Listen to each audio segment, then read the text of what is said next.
Avant de commencer, préparez l'étiquette du pesticide, votre pulvérisateur à dos et sa notice, de l'eau claire, un bac de mélange ou une bâche en plastique de 1 m², un kit de nettoyage en cas de déversement, du détergent, une serviette en papier et un sac en plastique, un petit récipient, des fiches et votre équipement de protection individuelle.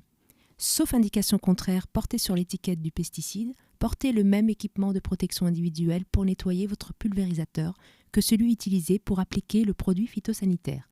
Vous aurez également besoin d'une zone sécurisée pour le nettoyage. Consultez l'étiquette pour sélectionner une zone de nettoyage éloignée des animaux, enfants et eaux de surface, telles que les ruisseaux et étangs et de toute source d'eau potable ou autres zones sensibles. Si vous utilisez une bâche en plastique, étendez-la sur le sol et rabattez les bords pour former des arêtes. Cela devra fonctionner de manière similaire à un bac de rétention. Il est important de porter un équipement de protection individuelle car le pulvérisateur est susceptible d'être souillé sur l'extérieur ou l'intérieur et ses dépôts peuvent facilement vous contaminer ainsi que votre lieu de travail. Versez environ 1 litre d'eau dans le réservoir du pulvérisateur. Si l'étiquette indique d'utiliser un détergent, ajoutez-le à l'eau.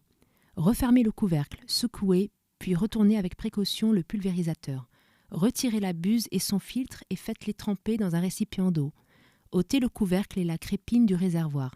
Placez l'extrémité de la lance dans le réservoir et actionnez le levier pour faire circuler l'eau. En l'absence de buse, le pompage est aisé et vous obtiendrez un débit rapide dans le système pour nettoyer la pompe et les tuyaux. Vérifiez que le couvercle, la crépine, la buse et son filtre soient propres avant remontage. Pulvérisez l'eau de rinçage sur une partie non traitée de la zone, là où le détergent n'endommagera pas les plantes.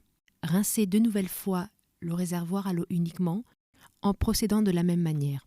L'intérieur du pulvérisateur devrait être propre.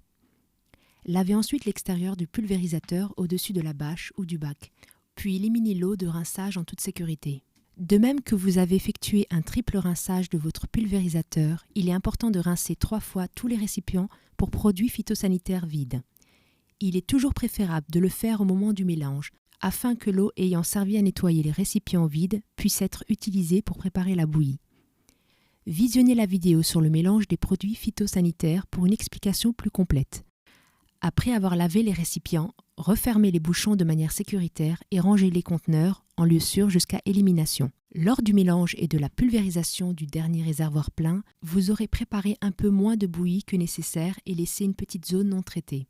Cela signifie que vous n'aurez pas de bouillie résiduelle et pourrez pulvériser la zone non traitée avec l'eau utilisée pour le nettoyage de votre pulvérisateur. Si vos calculs n'ont pas fonctionné comme prévu et qu'il vous reste de l'eau de nettoyage, éliminez tout résidu de bouillie de pulvérisation et d'eau de rinçage sur une zone non cultivée et couverte de mauvaises herbes. Ne versez jamais l'eau de rinçage dans les égouts.